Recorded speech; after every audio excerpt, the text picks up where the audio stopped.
Once again, live from Austin, Texas. You're watching Mecum Auctions, Collector Cars, and more here on NBCS. And so many cars, so many stories, and like most car enthusiasts, we remember, of course, every car that we've owned. And the great people at State Farm have been around protecting our cars and our memories that they help us make for almost 100 years. And right now we're going to go over to Bill, learn more about another special vehicle and a special story in this edition of State Farm Tread Talks.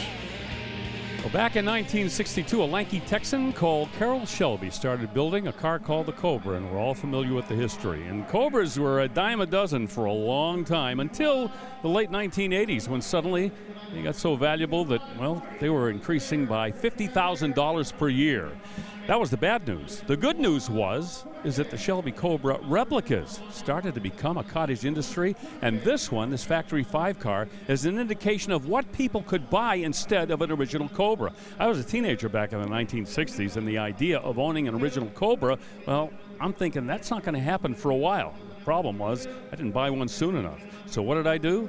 In 1988, I bought an ERA replica from the folks in New Britain, Connecticut. It was a 427 SC. It looked like a Cobra. It sounded like a Cobra. It drove like a Cobra, but in the end, it was only just a replica.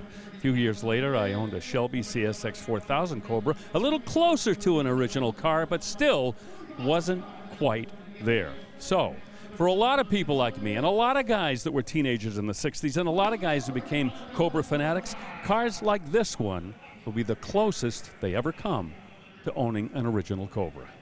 And that's State Farm Tread Talks.